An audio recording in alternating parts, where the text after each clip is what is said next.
Thank you, Mr. Chairman and Ranking Member. And thank you to our expert witnesses here today. I'm not sure how I feel. I guess I wanted you to be able to answer Congressman Duffy's question by saying, yes, that some of our information is protected and safe, and we could work through this and come up with a fail-safe system. But that does not appear to be the case yet. We have a lot of history about cyber attacks. As I recall, in February, James Clapper, the Director of the National Intelligence, testified before the Senate Armed Services Committee. And in that testimony, he said that in the future, we might see more cyber operations that will change or manipulate electronic information in order to compromise its integrity, that is, its accuracy and reliability, instead of deleting or disrupting access to it. And obviously, as members of this subcommittee who oversee the financial regulators, part of our role is to ensure the integrity of financial information. So I'd like to know whether the panel agrees with Director Clapper's assessment of future cyber operations to manipulate data, and if you do, what can our financial institutions and regulators do to combat such attacks to ensure the prevention of manipulation of financial data? Yes, ma'am, I agree with that assessment. The manipulation of data such that there's an effect but no one really understands what happened, that's the top end of the problem. The way to counter that, and honestly the way to counter all these problems, in my opinion, is to have a strategy that relies on detecting the infiltration before the adversary completes the mission. In other words, we currently have delays of upwards of 200 days or so between when an intruder gets into a network and someone notices. And the someone noticing, 2/3 of the time, is the FBI. That needs to change. We need to have a much tighter window so that when an intruder gets into the network, someone notices quickly and cuts them off before they accomplish their mission. So although we can't stop everyone from getting to the data, if we can stop them before they change it, steal it, destroy it, then we win.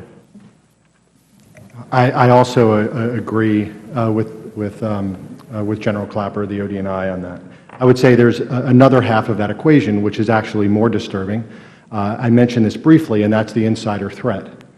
And so an insider threat can be a malicious employee who started at an organization feeling great about the financial institution and then somewhere along the line became disgruntled. It could be a compromise system, or it could be a very sloppy employee. And I think focusing these efforts also on the insider threat and understanding your employee. Financial institutions are becoming and are experts at knowing your customer. They're required to do that. I think it's time to also expand that to include know your employee. Okay.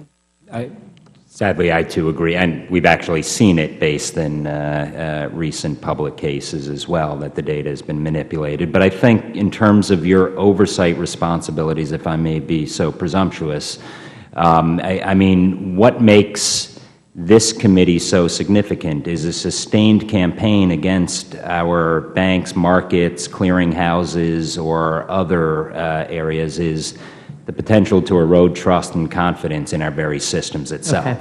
It's all about perception, and that's with markets, and that can include data manipulation, but there are backups.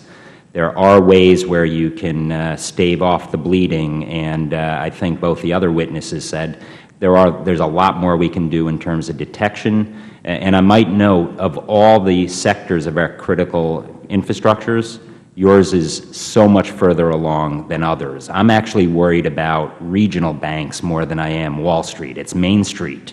It's all the regional banks and financial institutions outside of Wall Street that are going to be the primary targets. Okay, and thank you. Let me, in my few seconds left, two of you mentioned in your testimony with corporations being at the tip of the spear, and the question was related to public and private partnerships. What are the tools that they need in private sector? And if we start regional banks at a lower level, what are the tools they need to be in the game to help themselves and us with this? You know, the financial services sector has what's called the Financial Services Information Sharing and Analysis Center, the FSI-SAC. It is the gold standard of information sharing and analysis centers. They've even gone so far as having automated information sharing in terms of known signatures and IP addresses through an entity called Soltra. So I think that we need to expand that beyond some of the bigger financial institutions to others, but there is a model to turn to, and it's one that's actually working.